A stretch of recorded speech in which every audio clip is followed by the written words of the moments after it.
इसी साल 21 जुलाई को संसद के मानसून सत्र के पहले दिन उपराष्ट्रपति पद से इस्तीफा देने वाले जगदीप धनखड़ 21 नवंबर को भोपाल आएंगे।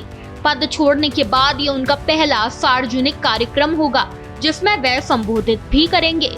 वहीं आपको बता दें कि मनमोहन वैद्य की पुस्तक के विमोचन में वो शामिल होने आएंगे। 21 नवंबर को भोपाल के रविंद्र भवन में राष्ट्रीय महासचिव संघ के सह सरकारी वाह मनमोहन वैद्य की पुस्तक हम और ये विश्व का विमोचन आयोजित किया गया है। इस कार्यक्रम में पूर्व उपराष्ट्रपति जगदीप धनखड़ मुख्य वक्ता के रूप में शामिल होंगे। कार्यक्रम में वृंदावन स्थित श्री आनंदम धाम आश्रम के पीठाधीश्वर रितेश्वर जी महाराज और वरिष्ठ पत्रकार विष्णु त्रिपाठी वशिष्ठ अतिथि के रूप में उपस्थित रहेंगे। 21 जुलाई को उपराष्ट्रपति पद से इस्तीफा देने के बाद जगदीप धनखड़ सार्वजनिक रूप से नजर नहीं आए। 12 सितंबर को वे नव निर्वाचित उपराष्ट्रपति सीपी राधाकृष्णन के शपथ ग्रहण समारोह में जरूर उपस्थित रहे, लेकिन इसके अलावा उन्होंने किसी ऐसे कार्यक्रम में भाग नहीं लिया जहां वह मंच से भाषण दें या मीडिया के सामने कोई बयान जारी करें।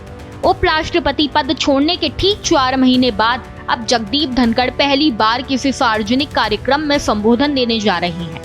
21 जुलाई को इस्तीफा देने के बाद 21 नवंबर को वे मंच पे फिर सार्वजनिक रूप से मौजूद रहेंगे। जगदीप धनखड़ ने 21 सितंबर को स्वास्थ्य कारणों को हवाला देते हुए उपराष्ट्रपति पद से इस्तीफा दे दिया था। 74 वर्षीय धनखड़ का कार्यक्रम 10 अगस्त 2027 तक निर्धारित था। राष्ट्रपति को भेजे गए अपने पत्र में उन्होंने लिखा कि स्वास्थ्य को प्राथमिकता देने और डॉक्टर की सलाह का पालन करते हुए वे तत्काल प्रभाव से पद त्याग रहे हैं। पत्र में उन्होंने राष्ट्रपति के सहयोग और शांतिपूर्ण संबंधों के लिए आभार व्यक्त किया। साथ ही प्रधानमंत्री और मंत्रिमंडल को भी समर्थन के लिए धन्यवाद दिया। पिछले साल दिसंबर में मुंबई के एक कार्यक्रम में उपराष्ट्रपति जगदीप धनखड़ ने किसान आंदोलन को लेकर कृषि मंत्री शिवराज सिंह चौहान से सीधे सवाल किए थे।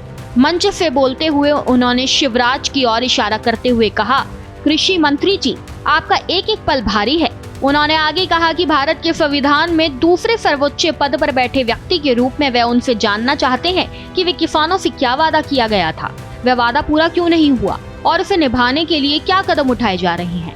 धनखड़ ने कहा कि पिछले साल भी किसान आंदोलन हुआ था और इस साल भी जारी है और समय आगे बढ़ रहा है, लेकिन हम कोई ठोस कार्रवाई नहीं कर रहे। 2 दिन पहले मुंबई में केंद्रीय कृषि मंत्री शिवराज सिंह चौहान से किसानों से किए गए वादों पर सवाल पूछने वाले उपराष्ट्रपति जगदीप धनखड़ ने उन्हें अब एक नया नाम दिया है। संसद की कार्रवाई के दौरान उन्होंने शिवराज सिंह को किसान के लाडले कहकर संबोधित किया। राज्यसभा में प्रश्नकाल के दौरान जब कृषि मंत्रालय से जुड़े मुद्दों पर सवाल पूछे जा रहे थे, तब सभापति जगदीप धनखड़ ने टिप्पणी की थी। उन्होंने मुस्कुराते हुए कहा कि उन्होंने शिवराज सिंह का नामांकन कर दिया है। इस खबर में बस इतना ही। ऐसे ही तमाम खबरों को जानने के लिए देखते रहिए भारत एक्सप्रेस मध्य प्रदेश।